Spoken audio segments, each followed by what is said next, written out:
Muito bom dia a todos vocês que acompanham o canal do Conde aqui pelo YouTube. Começando os trabalhos hoje um pouco mais cedo, porque eu tenho. Deixa eu só fechar aqui o retorno do meu canal. Tenho a honra de conversar com Orlando Guillon, está organizando o Futebol pela Democracia no Rio de Janeiro dentro da jornada Lula Livre, que se intensifica nesse final de semana, em que se completa um ano de prisão política do ex-presidente Luiz Inácio Lula da Silva. Vou fazer as devidas apresentações, as honrarias aqui ao nosso querido Orlando Guillon, e antes disso eu quero saudá-lo, meu querido Orlando Guillon. Seja bem-vindo aqui ao canal do Conde. Vamos para um papo. Como é que estão as coisas aí? Bom dia, Conde. É um prazer e uma honra estar aqui no seu programa. Enfim, vamos conversar aí de maneira tranquila e profunda sobre os últimos acontecimentos e sobre a campanha, essa jornada Lula Livre pelo Brasil afora e em todo o mundo, né? Você sabe que tem programações nas principais capitais do mundo inteiro. Perfeitamente, Guilhom. Deixa eu dizer para vocês quem é o Guilhom, né? O Orlando Guilhom professor de geografia, foi professor de geografia durante 27 anos. Nós somos professores, viu? Sofredores também, Isso viu? aí. Eu também estava nesse barco até pouco tempo, agora redirecionei meu trabalho para a questão do jornalismo, mas a sala de aula realmente é uma paixão. Quem trabalha como você 27 anos, quer dizer, pode falar sobre isso também.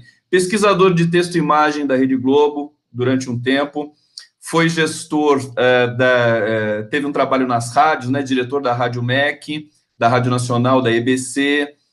Depois você vai contar um pouquinho para a gente dessa experiência aí, militante da Juventude Católica, fez parte da organização clandestina Ação Popular Marxista-Leninista. Isso é maravilhoso, hein, Orlando? Depois você vai contar também um pouquinho disso para a gente. Fundador do PT e da CUT, presidente do Sindicato de Radialistas, dirigiu, tem aqui na biografia dele uma greve contra a Rede Globo, também é uma coisa que edifica muito a sua biografia, querido Orlando. Participou da direção da CUT, do PT, secretário de formação política do PT, e há 28 anos ele vem coordenando o Fórum Nacional pela Democratização da Comunicação. O que é muito importante, que nós vamos falar, que vai ser o início do nosso papo hoje, é o trabalho que o Orlando faz nesse programa aí, nesse evento, que é o Futebol pela Democracia. Fala um pouquinho para a gente, Orlando, do Futebol pela Democracia. Como é que é isso? Então, na realidade, há cerca de 3 anos atrás, nós organizamos aqui no Rio de Janeiro um movimento chamado Torcedores e Torcedoras pela Democracia. Foi no auge do golpe contra a ex-presidente Dilma Rousseff. Nós, a partir de vários pequenos coletivos de esquerda, progressistas, que existem no Flamengo, no Fluminense, no Botafogo, no Vasco, no Bangu, no América e tal, e até gente de fora do Rio, que vive no Rio, corintianos, palmeirenses, nós nos reunimos na porta do Maracanã e fizemos uma belíssima um belo ato de protesto contra o golpe já naquela ocasião. E de lá para cá viemos realizando várias atividades e ações dentro e fora dos estádios, abrindo faixas e cartazes dentro dos jogos, panfletando na porta dos estádios, fazendo o que a gente chama de golzinho democrático. A gente vai para uma praça pública, bota 2 golzinhos, faz 2 times de 3, 4 pessoas. Agora mesmo fizemos uma belíssima atividade com jogadoras que foram jogadoras da seleção brasileira da década de 80, 90, que brilharam, Pretinha, Pelezinha, Marta e tal, estiveram lá com a gente na Quinta da Boa Vista, resgatando essa história brilhante das mulheres no futebol, as mulheres que têm tanta dificuldade de ter a mesma visibilidade que os craques masculinos no nosso universo futebolístico, que é muito machista ainda, infelizmente. Então, fizemos essa atividade e temos feito rodas de conversa, seminários, pichações, colagens, enfim, ocupações. A gente faz uma série de atividades para fazer esse link, essa interface entre futebol e política, né? Ao contrário do que dizem os defensores do futebol espetáculo, do futebol comercial, do futebol empresa, política e futebol tem tudo a ver, sempre teve. Tudo a ver, sensacional. O projeto realmente. Eu estou aqui, enquanto você está falando, eu estou muito poderoso. Quer dizer, você unir realmente a questão da cultura popular do futebol com a política é um dos protocolos mais politizadores que eu poderia imaginar nesse momento.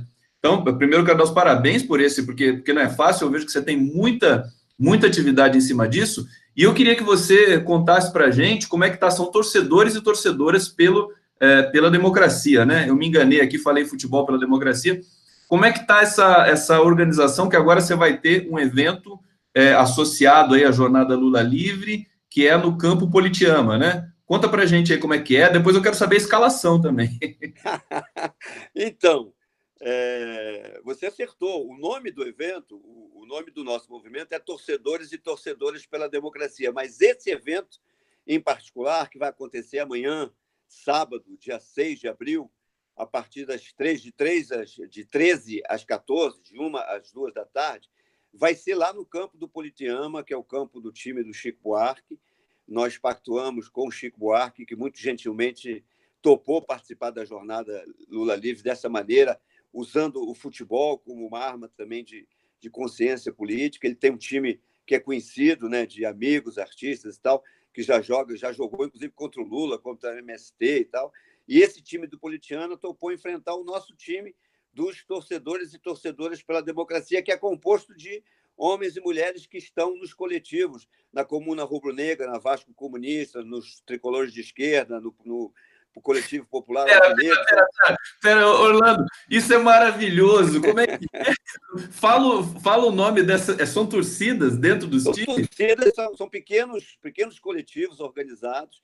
Ainda não são torcidas organizadas enormes como as grandes torcidas organizadas, mas a gente dialoga com as grandes torcidas também, está dentro delas muitas vezes com cartazes, com faixas, panfletagens. Agora, por exemplo, vou dar apenas um exemplo, a tragédia que atingiu 10 jogadores jovens do Flamengo lá no centro de treinamento Ninho do Urubu, né, que mostrou que se não é o mais rico, mas é um dos mais ricos do Brasil, comprou craques com milhões de reais, milhões de dólares e tal, e mantinha um conjunto de jovens dormindo e vivendo num container de aço com ar-condicionado mal instalado, uma coisa quase cárcere privado, né? Uma vergonha para o futebol brasileiro, etc. Nós tivemos a coragem de fazer um panfleto e ir para a porta do Maracanã, no dia que o Flamengo enfrentou a LDU pela Libertadores, e 4 ou 5 companheiros ficaram ali na porta do Maracanã, numa das entradas principais ali no Bellini,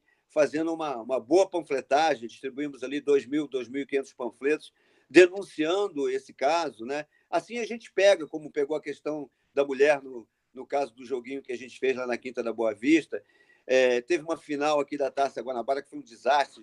O Maracanã ficou fechado durante algumas horas, depois abriu, a polícia bateu na torcida. A gente também lançou um panfleto sobre essa questão. A gente vem denunciando essas mazelas do futebol. Mas o importante é que agora, voltando para a jornada Lula Livre, a jornada Lula Livre começa excepcionalmente, no Brasil inteiro vai ser de 7 a 10 de abril. No Rio de Janeiro ela vai começar um dia antes, no sábado, dia 6. Ela começa com o Amanhecer por Lula Livre, que vai ser organizado em 3 praças, 3 locais públicos aqui no Rio de Janeiro, em particular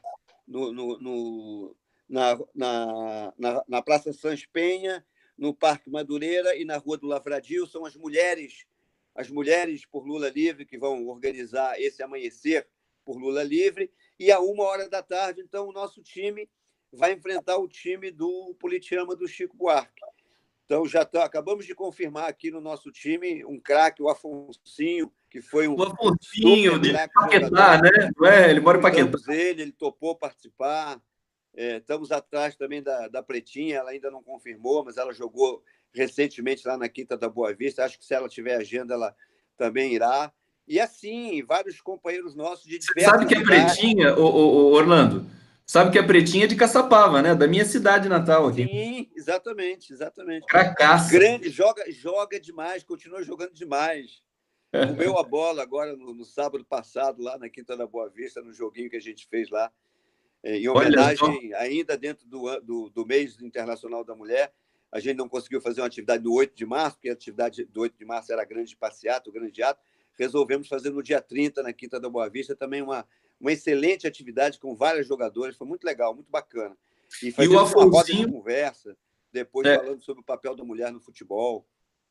Sensacional. O seu trabalho é admirável, Orlando. E o Afonsinho imortalizado na música popular brasileira pela canção do Gilberto Gil, que foi gravada pela Elis Regina, né? Meu Sim, amigo Afonsinho, isso, aqui, né? exatamente. Você sabe, bom, eu vou te Sensacional. passar aqui, já não é em primeira mão, porque muitos sabem, o meu codinome na Ação Popular, meu apelido na Ação Popular, durante muitos anos, quando eu militei na clandestinidade, era Afonsinho, porque eu, na minha juventude, me parecia um Ah, pouco com Afonsinho.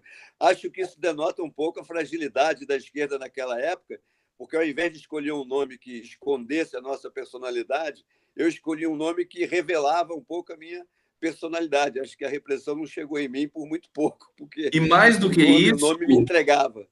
Orlando, o Afonsinho sempre foi um jogador extremamente politizado, né? Sim, Impressionante, uma coisa muito importante também no futebol brasileiro, os jogadores Sócrates, né? Jogadores que foram além, né? E a gente tem hoje uma epidemia de jogadores alienados, né? A gente vê o Neymar aí tal, só dinheiro, só aquele discurso realmente pequeno burguês, né? E a gente humilde, né? Porque é a melhor assim possibilidade do povo se expressar através do futebol. É tão bonito isso. Você pode falar um pouco mais para a gente sobre isso? então, se não me falha a memória, o Afonso foi, se não foi o primeiro, foi um dos primeiros a levantar a questão do passe livre, né? Levantou uma Passe livre, campanha, exatamente. teve uma coragem, porque naquela época o jogador era quase um escravo do seu clube, né? Ele não tinha autonomia, ele pertencia ao clube, até para dar uma entrevista ele tinha que pedir licença e tal. E o debate sobre o passe livre foi levantado naquela época pelo Afonsinho, foi algo que chegou às manchetes de jornais, teve uma repercussão. Ele era tido como um rebelde, um fangatê, né? Alguém que não obedecia muito às ordens que vêm de cima. Ele tinha cabeça própria, como tem até hoje, fala o que pensa, fala o que quer. Isso é muito bom. A gente precisa de mais gente assim. Mas a gente, olha, a gente tem. Eu até não sou assim a pessoa mais inteirada nisso. Eu estou voltando aí ao Maracanã. Outro dia vivi uma epifania, descobri que ir ao Maracanã, se você quer ver um jogo, você tem que ficar em casa, porque quando você vai ao Maracanã, você não consegue ver o jogo. Você não viu? Primeiro que você não senta, você compra um ingresso, aliás, o meu ingresso era gratuito, porque eu já tenho mais de 60 anos, mais 65, mas você não consegue sentar, todo mundo fica em pé, e fica em pé na sua frente, fica todo mundo berrando, gritando de mãos para cima. Então é uma catarse que você vive no Maracanã. Acredito que em São Orlando, Paulo é a mesma coisa. conversar com você é uma coisa espetacular, porque a gente fica com vontade de perguntar tudo para você sobre o futebol, sobre o Rio de Janeiro, sobre o Maracanã. E eu quero saber particularmente, daqui a pouco eu quero dizer para você o seguinte: tem muita gente aqui chegando na nossa transmissão pelo canal do YouTube. Daqui a pouco eu vou fazer uma rodada de perguntas e de leitura do chat, né? O pessoal está comentando aqui já, todo mundo curtindo muito a entrevista, pedindo Lula livre. É, Aí, antes de voltar ao evento no Politeama lá que você está organizando, que eu acho que é o mais importante a gente comentar hoje realmente aqui, mas eu quero aproveitar teu conhecimento histórico, justamente aí do Rio de Janeiro, político, né, sua vivência e tudo mais. O Maracanã, você falou do Maracanã, eu fiquei aqui comovido também pelo seguinte, porque é, eu também não frequentei o Maracanã, porque também não sou do Rio de Janeiro, mas assim, a gente vive essa mística daquele estádio com a geral, que era o lugar do povo no estádio. Como é que você viu essa reforma? Você sente assim a perda, a descaracterização do Maracanã? Como é que é essa relação? Porque o Rio de Janeiro tem uma relação muito profunda assim realmente com o futebol, né? Como é que você vê isso? Olha, por um lado, eu acho que cultura é uma coisa que é muito difícil de destruir, né? Então, o Maracanã é um símbolo. Ele representa mais do que uma arquitetura e um prédio em si, né? Um estádio. Eles, na realidade, destruíram o estádio e construíram outro no lugar. Preservando uma certa arquitetura, que era a arquitetura original. Então, não dá nem para dizer, não lembro o Maracanã. Agora, o ruim dessa história toda, além do desvio de verba, além enfim, da roubalheira que foi a construção, não só do Maracanã, agora está se descobrindo outros estádios também pelo Brasil afora, mas é essa questão da elitização do esporte, a elitização do futebol, né? Preços altíssimos, horários de transmissão dos jogos que só interessam à Rede Globo, não interessam ao trabalhador, que é obrigado a sair do estádio para voltar para casa quase meia-noite para trabalhar no dia seguinte, acordar cedíssimo e ir para o Por trabalho causa do cedo. horário da televisão, né? Exatamente, é uma maluquice, né? E, assim, o povão não tem mais geral, o povão que pagava um preço irrisório para ir numa geral não consegue mais ir ao Maracanã, tem que escolher qual é o jogo do mês que ele vai poder ir, porque dificilmente ele consegue ir a 3, 4, 5, 6 jogos por mês, como fazia-se antigamente. Então, nós temos no nosso movimento, no Torcedores e Torcedoras pela Democracia, uma série de bandeiras, vamos dizer, um mini programa de ação que foca exatamente nessa questão, no combate ao elitismo no futebol. Nós defendemos que o Maracanã tem que ser do povo, né, que o futebol tem que ter ingressos populares, que os horários têm que ser horários mais de transmissão dos jogos, de transmissão e de jogo mesmo, né? Tem que ser horários que não dá para ser nem só a pino, que mata o jogador correndo, fazendo aquele esforço físico lá descomunal, nem tarde demais, que elimine a possibilidade do torcedor ir ao estádio e voltar cedo para casa. Então, defendemos também a luta contra o machismo, o racismo, a homofobia no futebol, enfim, denunciamos a violência que assola as torcidas dentro e fora dos estádios. Quer dizer, a gente tem toda uma plataforma de tentar resgatar o futebol como cultura popular. Isso é um trabalho que começou há 3 anos atrás, está crescendo, está tendo mais visibilidade agora, muito bacana. É um movimento que está acontecendo aqui no Rio de Janeiro, mas que a gente deseja também dialogar com coletivos de torcedores de outros estados para começar a levar isso para outros lugares do Brasil. A gente sabe que tem muitos coletivos organizados no Brasil afora, aí em São Paulo, em Minas, no Sul, no Nordeste, que têm essa mesma concepção. Vamos falar sobre isso porque as torcidas organizadas do Brasil inteiro, elas tiveram um posicionamento político admirável aí, até nas eleições, combatendo aí o fascismo da candidatura bolsonarista. Isso foi muito interessante de ver, acho que todas as torcidas organizadas do país. Antes de continuar aqui, querido Orlando Guilhom, deixa eu ler alguns comentários dos nossos internautas que estão chegando aqui para acompanhar nossa entrevista. Dilvana Maria Zabendo Pinto está dizendo assim: ou vamos às ruas por Lula inocente e livre, ou viramos escravos. Julcimar Cavalheiro, Lula livre na paz. Sil Silva dizendo aqui que o Neymar é uma vergonha. Dilvana Maria Zabendo Pinto dizendo de novo, né? Neymar é uma vergonha. Ainda no Santos se recusou a entrar em orfanato por esse ser financiado por um grupo com religião espírita. Deixou as crianças esperando por puro preconceito. Bom, tem aí a biografia do Neymar, que a gente pode também escanear em algum momento. Pessoal chegando aqui, dá um pouco para o Orlando, e daqui a pouco eu faço mais uma rodada de leitura. Então, lembrando dessa questão das torcidas organizadas, Orlando, você que é um cara que está realmente envolvido com a questão da política no futebol, uma coisa que me chama muita atenção é que nos estádios seja proibido de ter manifestação política. Eu acho isso uma violência, acho que é contra a ideia, o preceito de liberdade de expressão. Futebol no Brasil tem esse aspecto mafioso, realmente é comandado pela Rede Globo e pela CBF, que são dois, digamos, dispositivos não muito democráticos, né, para dizer o mínimo. Como é que a gente pode superar essa posição? Acho que na Europa, por exemplo, você não pode politizar a torcida de uma vez, quer dizer, levar a política para dentro do campo de futebol de maneira escancarada, mas acho que lá eles têm a possibilidade de você levar uma faixa, direitos humanos, acho que isso é universal. Como é que você vê essa situação no Brasil?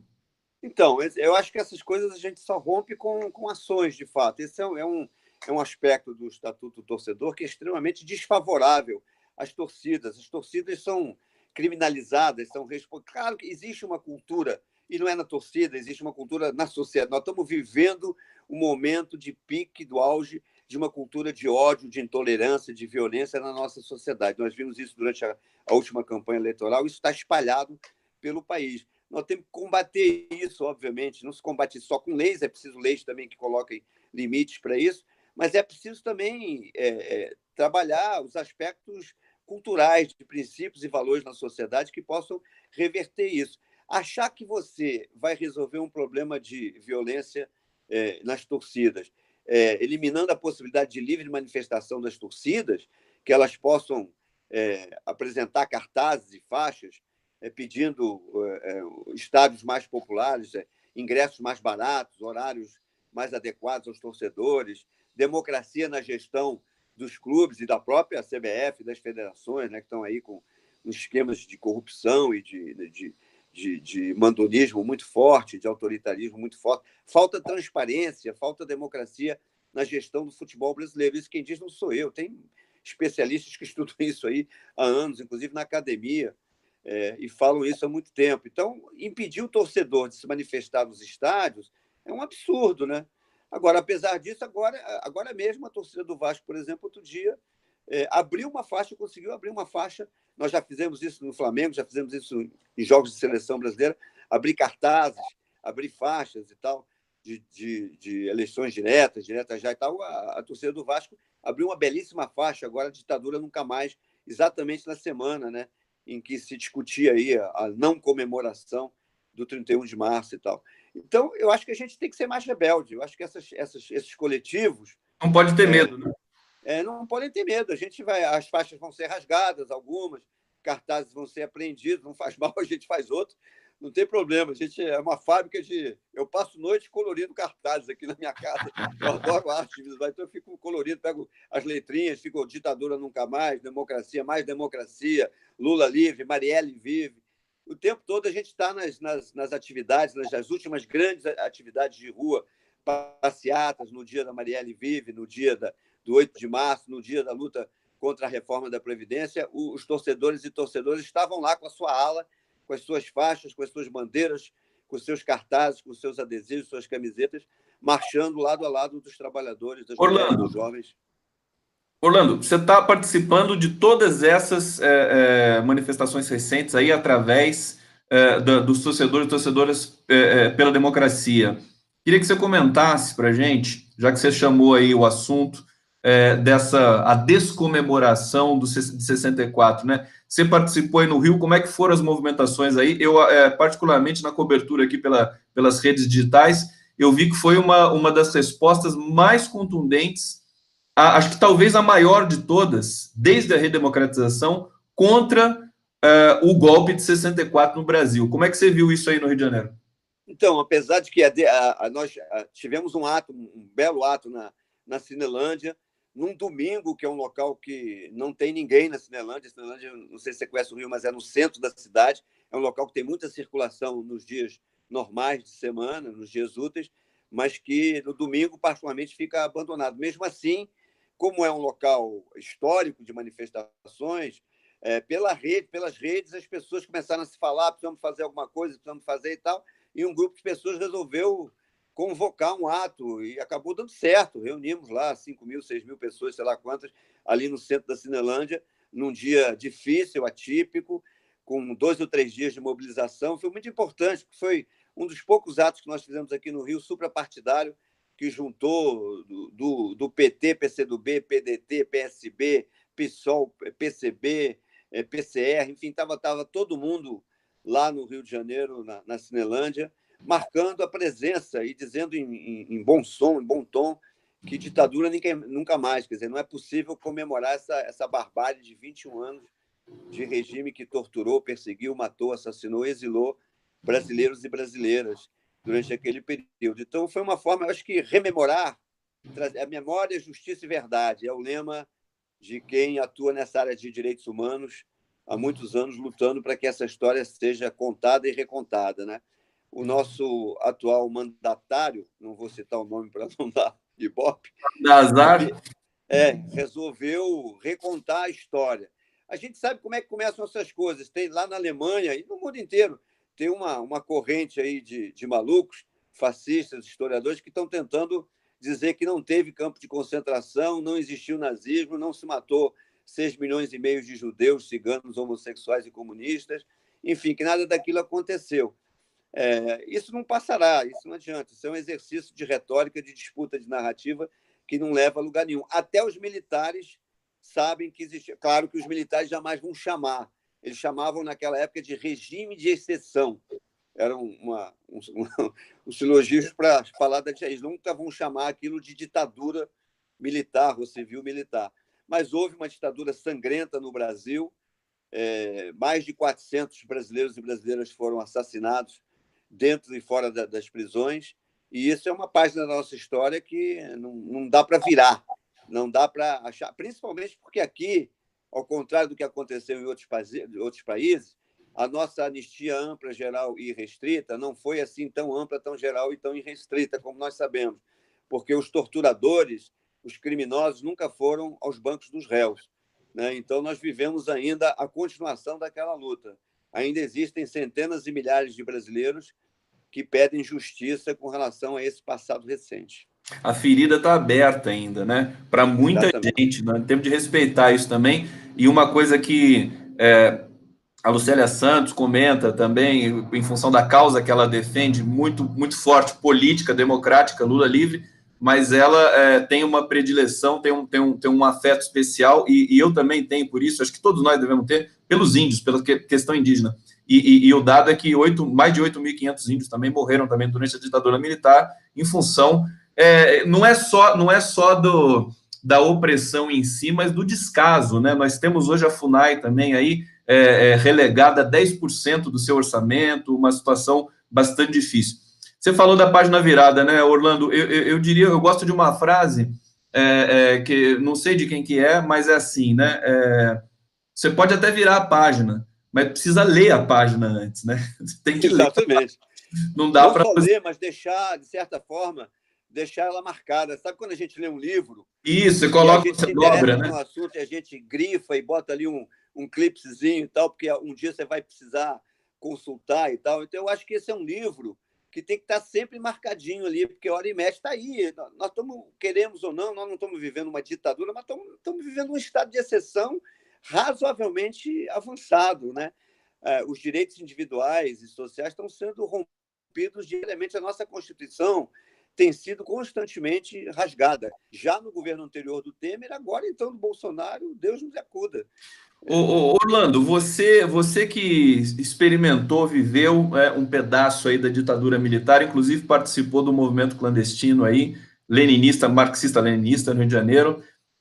Eu queria que como é que você vê essa situação que nós estamos, a minha compreensão é que nós ainda estamos em estado de golpe.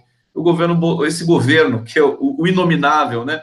Ele, embora tenha sido eleito num processo supostamente democrático, nós sabemos aí do volume de truncamentos e de trucagens que foi executado aí durante esse processo eleitoral, até da recusa desse candidato a debater qualquer tema, né? E agora nessa desarticulação generalizada do governo também.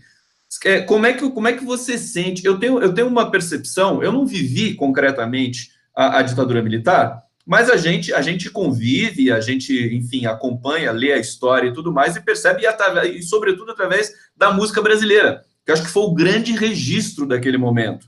E aí, na minha visão, na ditadura militar, sobretudo pela MPB, você tinha um horizonte que era de esperança, que uma hora a gente ia voltar à democracia, a democracia ia voltar no Brasil. Hoje, como é que você vê essa situação? Você sente que hoje esse governo, quer dizer, que nós estamos aí, que nós temos no horizonte, se parece com isso? Tem gente dizendo já que é uma ditadura, igual a de 64. Como é que você vê isso?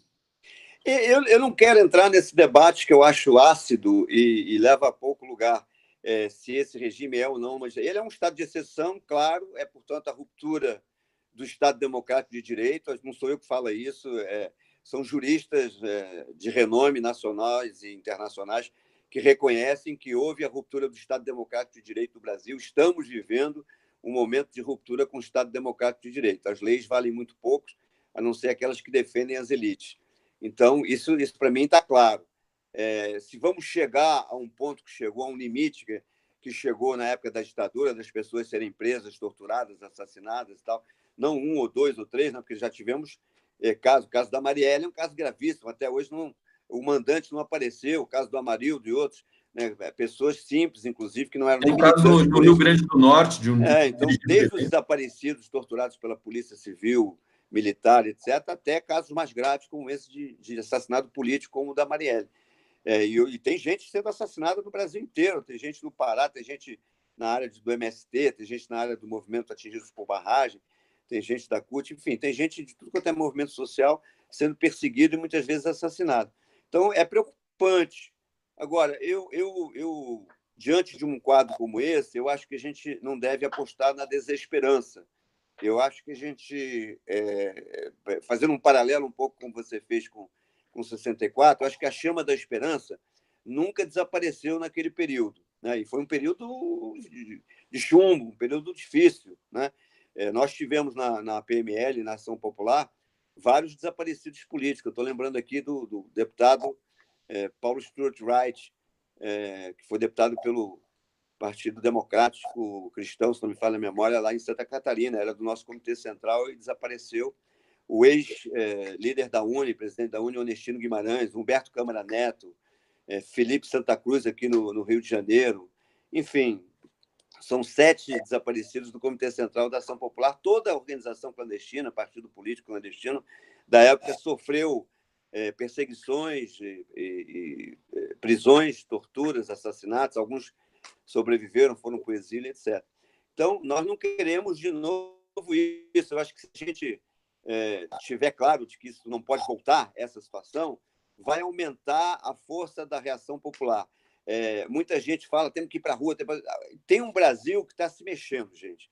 Tem um Brasil no interior, nos estados, nas capitais, que está se mexendo. As Frentes Brasil Popular, a Frente Povo Sem Medo, o Fórum Unitário das Centrais Sindicais têm organizado já desde a época do golpe. Não foi suficiente para impedir o golpe, não foi suficiente para derrubar o Temer, é verdade, não foi suficiente para ganhar as eleições, derrotar o Bolsonaro, mas, às vezes, as derrotas fazem a gente aprender mais do que as vitórias. Eu acho que a esquerda, o campo democrático, progressista, está aprendendo hoje mais do que talvez tenha aprendido durante os anos em que nós estivemos no poder. Na derrota também se aprende muita coisa.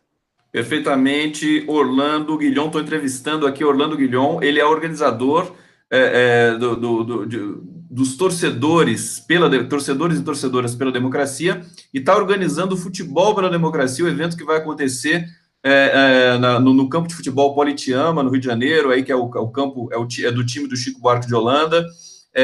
Um evento que vai ser em prol, né, a causa Lula livre. Eu quero ler alguns comentários aqui dos nossos internautas que estão aqui no chat, curtindo aqui, ó.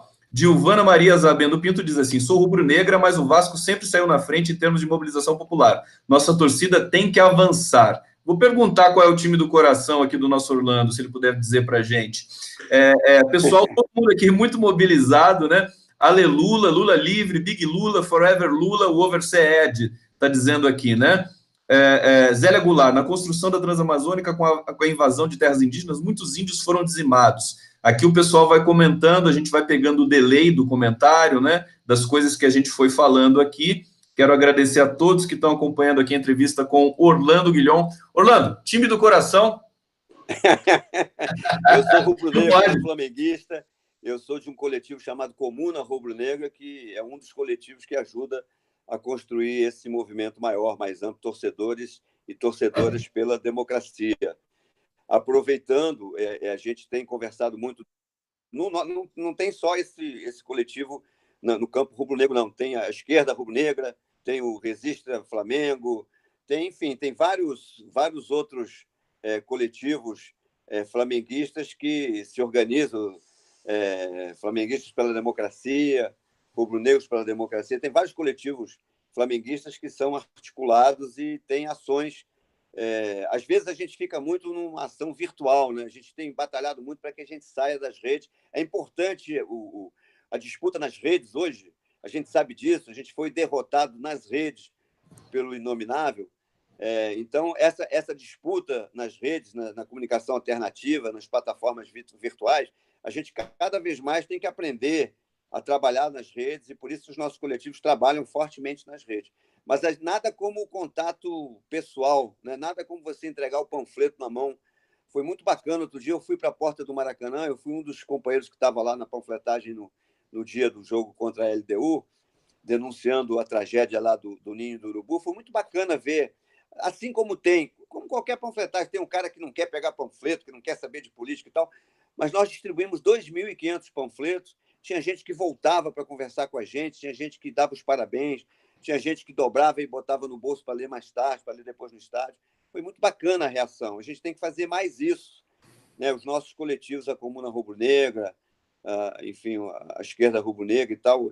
E assim os outros coletivos também têm trabalhado, os tricolores de esquerda, os Vasco Comunistas, o Coletivo Popular Alvinegro. Eu acho esses nomes, esses grupos das torcidas, genial. Vasco Comunista, Comuna Flamenguista, é muito, Comuna Rubro-Negra, né? É isso, né? Isso é muito Brasil, é muito interessante, muito poderoso também do ponto de vista cultural. E aí, eu quero trazer aqui, nós estamos só na metade do papo, hein, Orlando? Tudo bem? Perfeito, fica à vontade. Quando a gente encontra alguém bom de conversa assim, a gente vai que vai, né? Eu queria trazer, acho que é a percepção que você tem e vários interlocutores da cena política estão tendo essa mesma percepção. Eu venho trazendo essa questão da esperança já há algum tempo aqui nos trabalhos que eu faço, nas lives que eu transmito e tudo mais, porque realmente, se você se desesperançar, se você se tornar um cético, aí acabou, né? Você jogou a toalha, você não tem mais como ser eu acho que o ceticismo, a autocrítica, essa autocrítica que todo mundo fala para o PT exercer autocrítica, né? Acho que ela precisa ser feita, evidentemente, ela tem que ser feita o tempo todo, e o PT sempre fez, né? Acho que os partidos de esquerda têm essa cultura de tentarem aperfeiçoar os seus protocolos de representação política.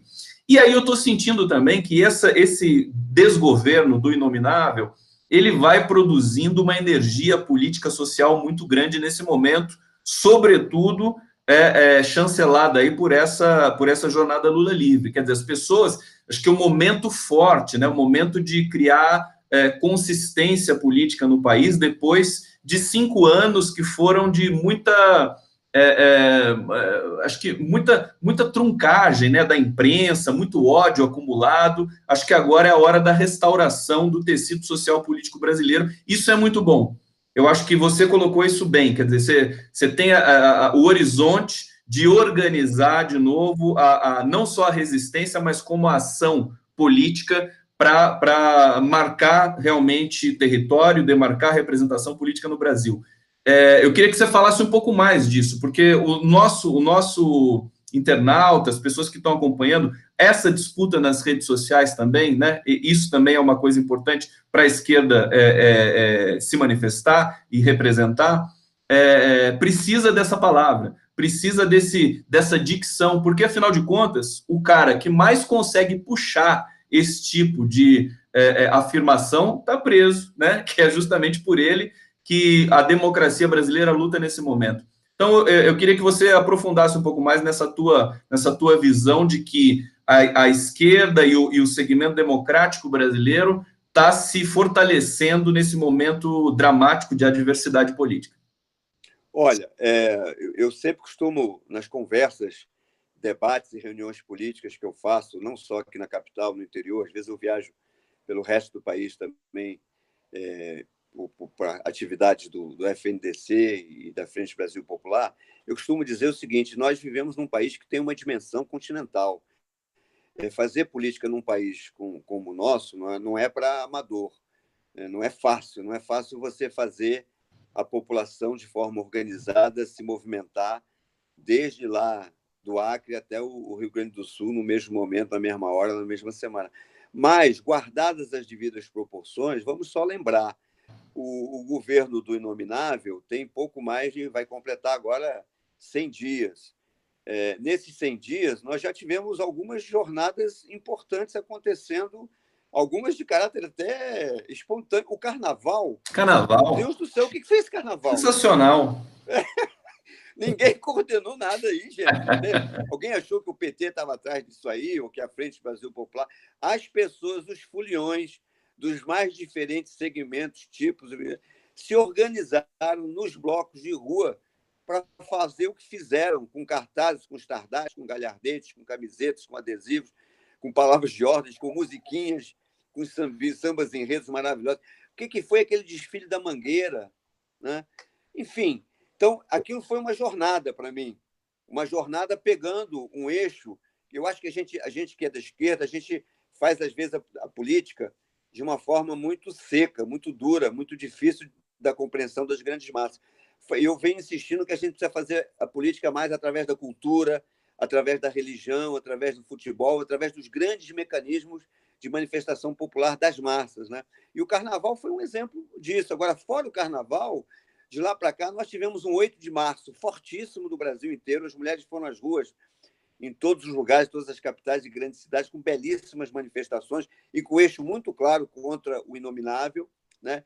Logo depois, nós tivemos Marielle Vive que foi forte não só no Rio de Janeiro, mas que teve desdobramentos também em várias capitais, exatamente no mundo, com coisas acontecendo no resto do mundo. Nós tivemos, no dia 20 passado, uma quarta jornada, que foi a primeira ida às ruas forte contra essa pretensa e falsa reforma da Previdência, que, na realidade, quer retirar direitos dos mais humildes. Foi muito forte, acho que começamos bem essa luta, coordenados pelo Fórum Unitário das Centrais Sindicais, e agora vamos para uma quarta jornada que vai ser belíssimo, porque vai ter coisa no mundo inteiro, no Brasil inteiro. Não, e pela pegada cultural, isso que você destaca, né? Isso é muito importante, a pegada cultural e do futebol, que também é a pegada cultural. Exatamente. Então, misturando futebol, cultura, religião, arte e tal, e muita política, a gente está indo às ruas pela quinta vez de forma, vamos dizer assim, de forma razoavelmente centralizada, no sentido de que está acontecendo coisas em vários, não é só num município, ou só numa cidade, ou só num estado, pelo Brasil afora. Nesse caso, vai ter manifestações interessantes no resto do mundo, vai ter manifestações nos Estados Unidos, no Canadá, em quase todos os países europeus, no leste, enfim, asiático. Então, nós temos coisa acontecendo no mundo inteiro em função... O Lula é um líder mundial, é um líder popular reconhecido no mundo inteiro. Eu acho que eles mexeram uma peça de xadrez equivocada. Então, nesse sentido, eu acho que... Bom, esse é um aspecto. Outro aspecto, você, jornalista, trabalha com isso, você tem visto as últimas pesquisas aí, mostram o declínio da popularidade do inominável, né? É possível se mentir durante algum tempo para algumas pessoas, mas é impossível se mentir sempre, todo o tempo, para todo mundo. Então, essa estratégia tem um limite e ela bateu no teto. Né? Saturou, né? Eu acho. Muita gente que votou no inominável não votou porque é fascista, porque é ultradireita, votou porque caiu na esparrela da narrativa antipetista, que o PT era corrupção, que não sei o quê, vamos acabar com isso e tal, e achou que esse cara poderia ser uma novidade. Pois bem, não. A cada dia ele mostra que não só não é uma novidade, aliás, a última novidade é que ele começou ontem e hoje, está se reunindo, ou se reuniu ontem e vai continuar se reunindo hoje, com os velhos partidos fisiológicos da direita e tal, rancorosa, que sempre, né, governaram o Brasil no Legislativo, que ele disse que nunca ia fazer isso. Pois não durou 3 meses e pouquinho, não durou 100 dias a promessa dele. E está aí envolvido ele e os filhos em processo de corrupção, né? A campanha que todo mundo fala nas ruas é: cadê o Queiroz? Todo mundo quer saber cadê o Queiroz. O Lula está preso, agora o Queiroz, amiguinho do Flávio Bolsonaro, tá solto. Então, isso, eu não quero ser otimista. As pessoas dizem, porque vai cair, porque não sei o quê. Eu não estou muito preocupado em o Bolsonaro cair. Eu estou preocupado em a esquerda, o campo progressista e democrático, conseguir construir um projeto de nação, um projeto de país, um projeto de sociedade que seja mais consistente do que foi os governos Lula e Dilma, que possa ir além daquilo que Lula e Dilma já deixaram como legado, que foi um belíssimo legado, inegável, mas que a gente possa construir um projeto onde o povo se sinta construindo um poder popular de fato, né? E não apenas votando nos seus representantes. É bacana votar num presidente que seja mais democrático, mais à esquerda, mais progressista. É bacana a gente um dia poder ter um congresso. Deus que a gente me ajude, que um dia a gente possa ter no Brasil um congresso um pouquinho melhor do que esse que está aí, porque esse é muito ruim, mas só isso não basta, né? Só isso, o povo precisa passar a saber que ele pode exercer o poder direto das ruas, né? Quando ele ocupa lugares públicos, quando ele se manifesta, quando ele vai para dentro do estádio de futebol e leva faixas e cartazes que são proibidos pelo Estatuto do Torcedor, quando ele manifesta a sua rebeldia, ele está fazendo política no sentido maior do termo, política com P maiúsculo, como costumo dizer. Eu acho que você coloca muitas coisas muito importantes na sua fala, Orlando, e essa em particular, quer dizer, do Inominável, né? Estou gostando de chamar ele de Inominável, porque eu estou cansado de falar esse nome, sinceramente, porque eu tenho que falar muito, porque ele acaba sendo aí a contra-referência, né? A anti-referência para a gente poder produzir jornalismo e informação. Mas, na verdade, quanto mais ele ficar, mais mobilizar o segmento democrático, ele vai mobilizar no país. Porque a performance dele é tal, né, é de tal gravidade que realmente os segmentos democráticos progressistas não precisa nem ser de esquerda, eles vão se articulando e se reorganizando nesse momento. Antes de voltar para a sua fala, querido Orlando Guilhom, estou entrevistando aqui o Orlando Guilhom, quero falar também daquele do FNDC, vou falar na sequência com você. Antes eu quero ler alguns comentários aqui dos nossos internautas. Giovana está super presente aqui, dizendo estudar e aprender com o passado para fazer melhores escolhas no presente e construir um futuro mais justo e feliz. Zélia Goulart está dizendo, uma estratégia é entrar no estádio com cada torcedor levando uma letra. Na hora certa, cada um levanta e forma a frase. Isso você já deve praticar, né, Orlando? Porque assim, digamos, um protocolo bastante eficiente, né, para você burlar uma segurança que, na verdade, não deveria proibir a manifestação da livre expressão dentro dos estádios. João Carlos Silva Pereira está dizendo assim, enquanto não prender o tal Deltan Dallagnol e o tal do Sérgio Moro, todos esses traidores do trabalhador brasileiro, não haverá paz e não haverá democracia. Vamos seguir aqui, todo mundo gostando muito da entrevista, Guilhom.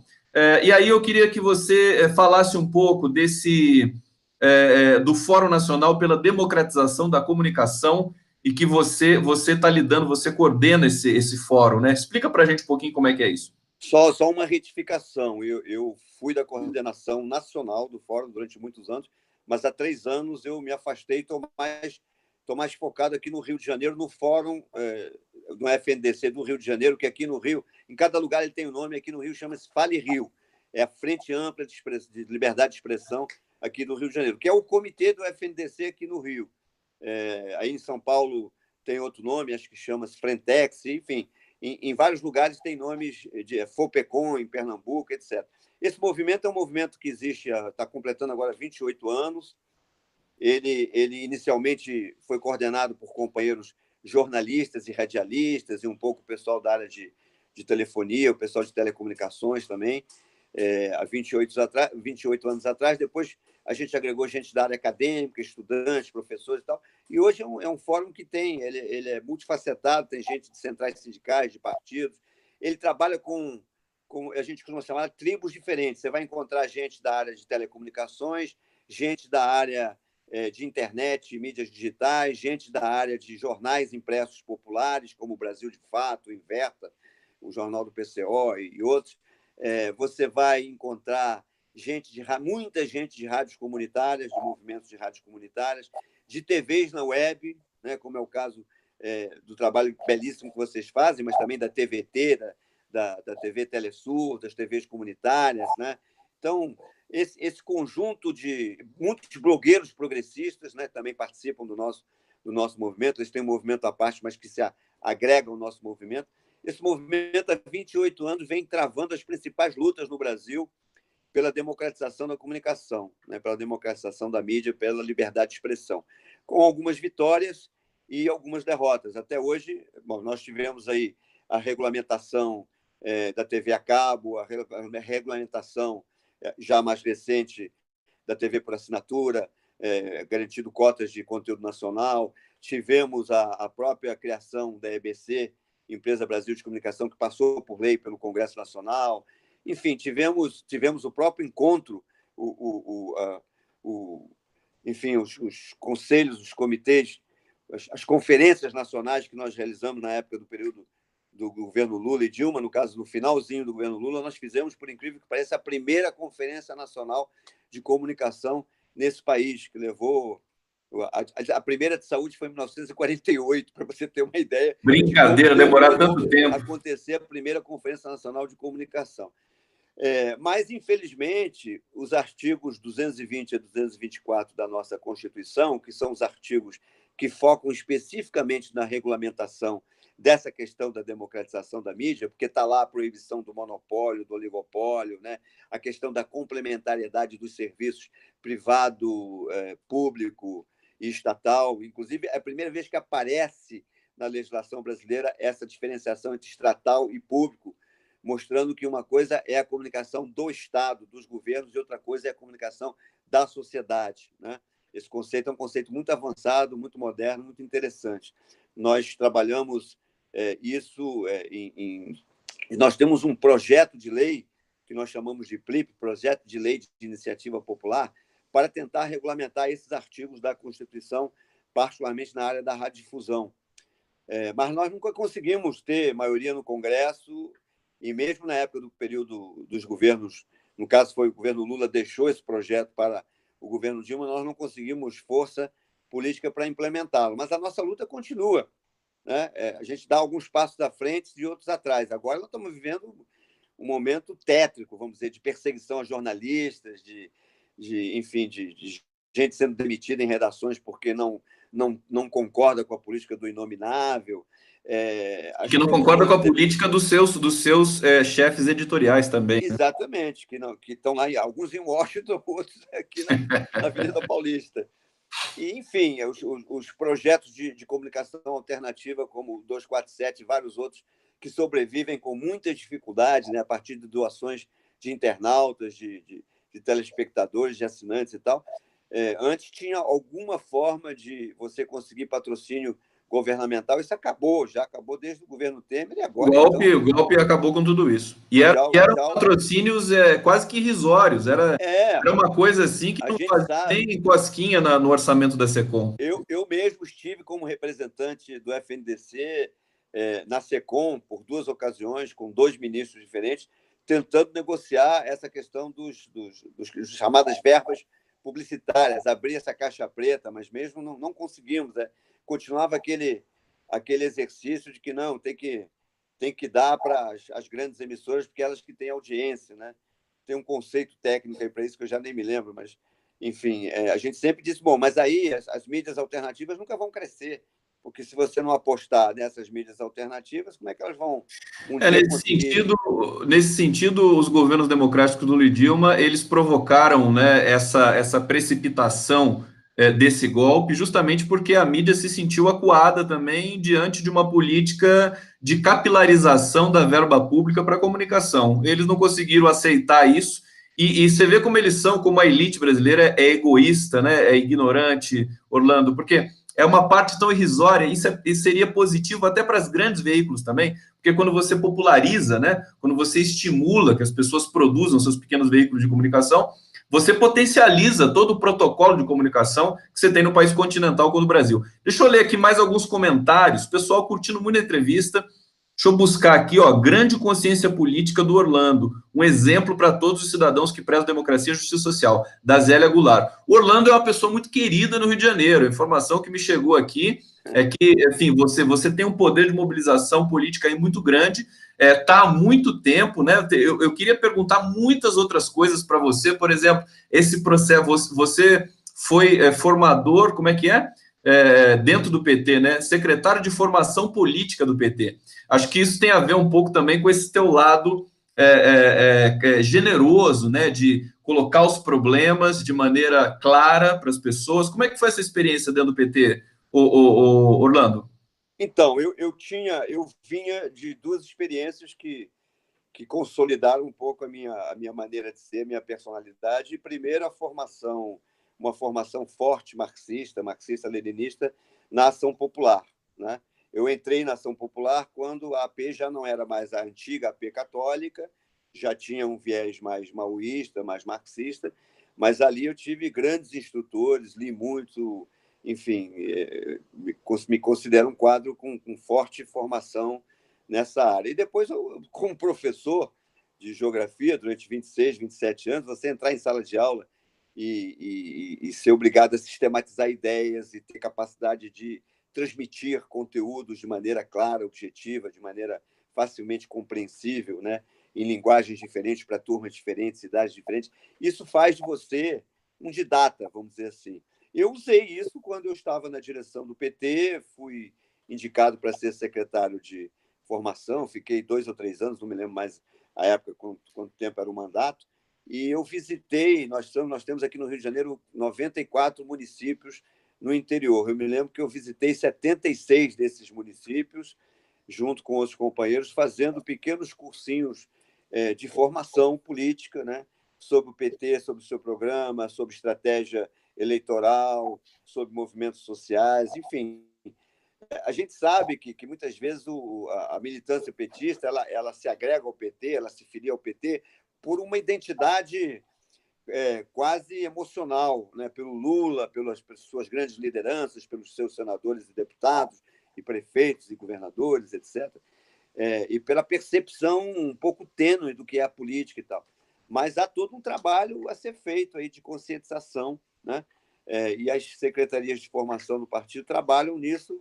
Na minha época, a gente foi incansável indo pelo interior. Era muito interessante, porque em cada município que você chegava, a conformação era diferente. Então, tinha municípios que eram muito agricultores rurais, outros eram donas de casa, outros eram muito estudantes, outros eram muita área de serviço, outros eram mais operários. Então, você fazia seminários e oficinas com um perfil muito diferente. Foi também, para mim, como professor, aquela coisa que o Paulo Freire fala com muita propriedade: ensinar é mais do que tudo aprender. Né? Aprender. Grande Orlando Guilhom. Eu estou emocionado também com a sua fala, estou vendo que você se emocionou. Você é um grande comunicador. Você é um grande inspirador. Essa entrevista acho que ela vai ecoar fundo aí nas redes. Eu acho bonito, o pessoal está curtindo muito aqui no chat. Eu acho bonito também a movimentação que tem, porque enquanto a gente vai conversando aqui, Orlando, as pessoas que estão assistindo vão fazendo debates, né, ramificações do debates dentro desse fórum, que é o fórum simultâneo aqui da nossa transmissão. Depois eu vou te passar o link e você vai ter acesso a todos esses comentários. Vamos falar do jogo de futebol? Que então, vai ser. Eu quero saber o seguinte, Orlando, como é que é a escalação desse time? Você tem cara de jogador de futebol. Você acha que joga bem. Como é que você está montando o seu time aí para ganhar do Chico Buarque? Como é que vai ser? rapaz, eu a princípio estava escalado, mas eu não sei nem se eu vou jogar, por 2 motivos. Primeiro, porque tem muita gente querendo jogar. E, obviamente, que entre o Afonsinho e esse Afonsinho aqui, a gente vai optar pelo outro Afonsinho, porque esse aqui só consegue correr 5 minutos no campo e a língua vem para fora. Mas, enfim, tem gente de vários desses coletivos, como eu te disse, companheiras também que jogam futebol e jogam muito bem futebol, de vários coletivos feministas aqui no Rio de Janeiro também. Enfim, nós vamos fazer um pequeno ato no início com 3 falas, enfim, nada muito extensivo para não tirar o foco da partida de futebol, mas claro que está dentro da jornada Lula Livre. Vamos ler um manifesto formal do movimento Torcedores e Torcedoras, que terá adesão também de vários desses coletivos que eu citei aqui. Vamos dar uma camiseta do nosso movimento. Aliás, queria até mostrar a camiseta. Eu ia pedir para você colocar essa camiseta para a gente ver. Aqui a camiseta Torcedores e Torcedoras pela Democracia. Nós mandamos fazer umas 20 ou 30 camisetas dessas. Nosso pessoal vai jogar com essa camiseta. Nós vamos dar uma dessas camisetas, aliás, 2. Uma vai ficar com o Chico e outra ele vai assinar para a gente mandar para o Lula lá em Curitiba. Se possível, eu mesmo vou para lá. Exatamente esse é o outro motivo. Eu tenho um avião que sai aqui às 4h20 da tarde para ir para Curitiba, porque eu passo o Lula Livre do dia 7 lá em Curitiba, em plena vigília. Então, eu vou estar no evento lá, mas o evento não pode demorar muito a acabar, ele tem que ser de 1 às 2, até porque o campo é marcado lá, agendado para horários. Eu tenho que sair de lá pontualmente às 2 para poder pegar o avião para ir para Curitiba, para o grande evento que haverá lá na porta da Polícia Federal, lá na vigília Lula Livre, lá em Curitiba. Só lembrar que esse evento é público, é gratuito, as pessoas devem levar suas camisetas de clubes, suas faixas, suas bandeiras, nós vamos distribuir adesivos, cópias do nosso manifesto, enfim, vai ter cartazes, vai ter... É uma manifestação política, mas com esse caráter, vamos jogar com colete Lula livre, né? Está tudo focado na luta pela libertação do Lula. Orlando, no último jogo que teve na escola dos Sem Terra aqui, aqui no Vale do Paraíba, pertinho que o Lula jogou, o Chico Buarque jogou e tal, o juiz foi o Juca Kfouri, e o Juca Kfouri expulsou o Lula de campo, que ele falou que é o Sérgio Moro, ele deu uma de Sérgio Moro. Quem vai ser o juiz desse clássico pela democracia que nós teremos amanhã, meu querido Orlando Guilhom? Nós estamos ainda fechando esse nome com gente nossa de esquerda, progressista, mas que é profissional do apito. Vamos divulgar lá na hora. Mas eu só quero te dizer que o Juca Kfouri é doido, né? Porque ele é um grande pastor. O Juca acabou de visitar o Lula, né? Alguém tem que explicar para o Juca Kfouri que não pode expulsar o Lula. Mesmo quando ele comete uma faltazinha. É isso. Orlando Guilhom, felicidade imensa conversar com você. Você é um grande comunicador. Acho que você tem que vir para as redes, meu querido. Vamos conversar sobre isso, porque a sua presença é... Oi? Eu tenho essa dificuldade de trabalhar com as mídias digitais, mas eu estou aprendendo, estou fazendo algumas oficinas. Ele está falando que tem dificuldade, gente. Vocês estão vendo? Ó, imagina se não tivesse. Deixa eu só te passar, para além do futebol pela democracia e o amanhecer por Lula livre, no mesmo dia 6 vai ter uma roda de samba no Bip Bip do Alfredinho, que recentemente faleceu aqui no Rio de Janeiro, e no dia seguinte nós vamos ter, durante a manhã, várias atividades nos bairros e municípios do Rio de Janeiro, e a partir de 2, 3 horas da tarde nós vamos ter o Festival Democracia e Justiça por Lula e Marielle na orla de Copacabana, ali perto do Posto 3. Nós vamos reunir ali artistas, poetas, políticos, líderes sociais e tal, para fazer uma grande atividade política e cultural. Isso no dia 7. No dia 8, nós vamos lançar à noite, na ABI, aqui no Rio de Janeiro, o Comitê Estadual Lula Livre, com a representação de todos os partidos, não vai faltar um. Todos os partidos de esquerda aqui do Rio de Janeiro já confirmaram a presença. No dia 9, nós vamos fazer panfletagens no centro da cidade. E no dia 10, nós vamos fazer uma manifestação na porta do Ministério Público Federal, na Nilo Peçanha, denunciando a parcialidade do judiciário brasileiro, nesse caso do Lula. Estava marcado dia 10 em função do julgamento no STF. Já sabemos que o STF acaba de adiar esse julgamento, retirar da pauta, não importa. O importante é que o judiciário brasileiro está comprometido com o golpe e nós vamos denunciar isso no dia 10. E no dia 13 nós teremos um sarau latino-americano Lula Livre, lá em Santa Teresa, no Raízes do Brasil. Essa é a programação completa da jornada Lula Livre aqui no Rio de Janeiro. Você me desculpa, mas se eu não falasse isso, eu seria trucidado pelos meus companheiros. Grande Orlando Guilhom, você é uma inspiração. Muito obrigado pelo papo, muito obrigado pelas informações. Obrigado por sua luta, essa luta que você trava sua vida toda pela democracia brasileira. Realmente emocionante falar com você. Todos estamos aqui muito inspirados pela sua fala. Vamos voltar a se encontrar. Te desejo toda a sorte.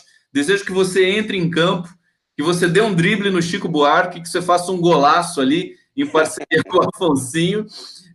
Vamos estar acompanhando tudo isso de perto. O espaço está aberto aqui para você quando você quiser, e eu te agradeço imensamente. E a gente vai finalizando esse papo aí com o Orlando Guilhom, meu querido, agora que eu posso dizer que você já é meu amigo. Querido Guilhom, um abraço. E a todos Querido Conde, um abraço. Foi um prazer e uma honra participar aqui do teu programa. Estamos à disposição. Força. Continuamos na luta. Continuamos na luta, Lula livre. Um beijo para todos vocês e até a próxima.